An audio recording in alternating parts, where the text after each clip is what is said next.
going to look at the little things during this game and during some of those fights, Kazu. Oh, absolutely, because the little things is really what separates the pros from, like the tier 1 level to the next. Look at Satanic in a moment. He's on edgy threads.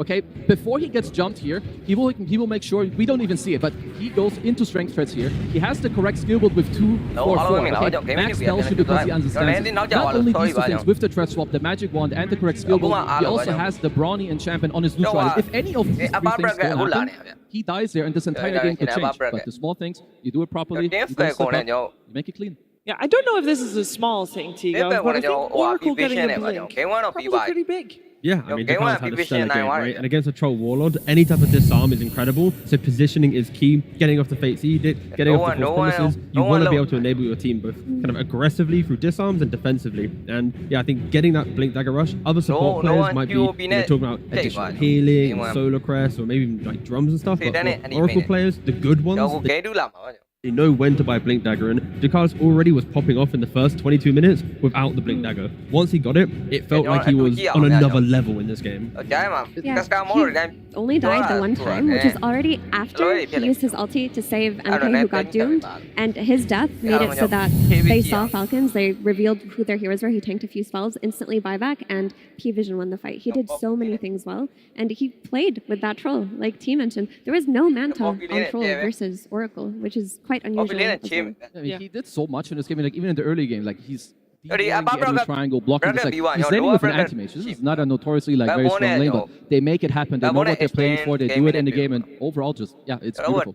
It was a beautiful game. Both teams really danced around each other, and you really saw that they really only wanted to get the fights that they exactly wanted, and if it wasn't right, they would just back off and go again, and that time prodding and poking here and there, and until at least a big fight happened. Yeah, I wanted to show you the sadness of this fight here. Malrine gets a beautiful echo in this backline, but unfortunately, all of Falcons were zoned by DM's black hole there. They couldn't move past it. There was no follow-up damage.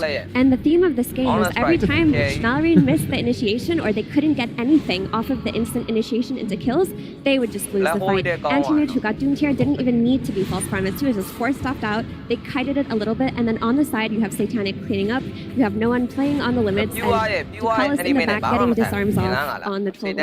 Everyone played that fight so beautifully on P-Vision. Including Roche.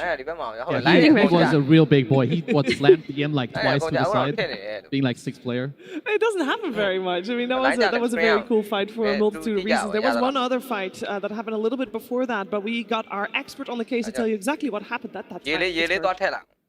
Thanks, Cheever. There's a lot that led to that moment, and most of it had to do with creeps pushing towers. So we saw this throughout this entire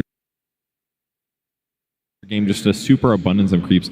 The Dark Troll Warlord push on the tier 1 was very scary looking because you're pairing it with Eidolons. Every single one of these guys is getting like 27 bonus damage due to all the skeletons that they have. So this Echo Slam, the first of the game, ended up looking really beautiful. It got him a huge amount of net worth, but it does stop the push, which is ultimately a good thing. But this kind of kept happening the entire game. DM's pressuring the mid lane with his Eidolons, with his Helm of the Dominator. Snaking's trying to offset that as much as he can, but the Eidolons do have a lot of single target damage, so they can actually really go toe-to-toe with these opposing creeps, which ends up just being both teams trying to delay their tier 1 towers dying, because if the towers die, it makes it much easier for their teams to go get ganks.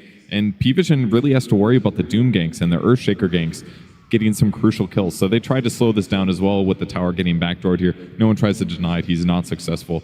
And then basically once the mid-tier 1s are dead, they're doing the same thing. They're just jamming creeps down one lane to make sure that their opponents can't end up pushing or looking for kills. And on the other side, Falcons is doing the same thing with some of their creep cutting here, using these satyrs once again to push out creep waves. But what's really important about this is that by pushing the lanes down like this, it makes it very difficult for Falcons to go look for their kills as the game continues. In fact, here's a great example of that. P-Vision's farming the bottom half of the map. Satanic sends his little pine cone creep towards the mid lane because he's trying to cut this wave.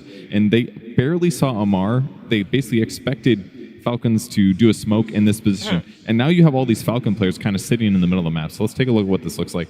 They have to play near Amar, because if they run away from him, they're going to have a bad time if a team fight starts. So they both can't, they basically can't actually get aggressive down here. They would prefer to be like circling this tier 2 tower, but because he cuts this wave and denies the shield rune, they now have to go deeper into enemy territory to look for a fight. And look where DM is farming on the right side. He's really close to his tier 2 tower. That means that if he does get gone on in this situation, he's going to get back up really quickly. And Falcons decide they need to get something done on the map here. So they do actually go for this here.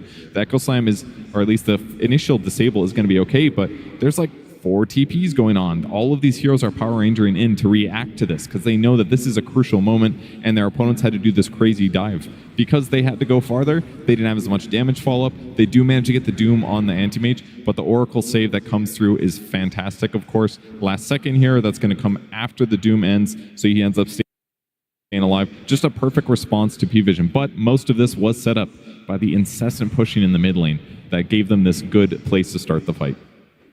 Thank you very much, Purge. That also reminds me of what was said at the very start, because you talked about how good the map play is for P-Vision. I feel like the clip and the fight that Purge showed us, that was exactly that. Oh, absolutely, and they do it like from start to finish. And it's not just that they do this, but they also have the monkey team. So the map is already hard, and then there's a monkey around on the trees. It's like breaking your smoke. So the one thing I do like is that Falcons are their opponent, because they're very good at this themselves. They know the answer. AOI is one of the ways he won TI and what they did. So I expect them to find the answer for the next game and show us something better. Yeah, I'm sure there's a lot of talk going on behind the scenes right now to see what they can do different and what they can do to push out to a third game in this series. And while they're talking, we're going to watch a new submission for the short film contest. It's time for Grudges.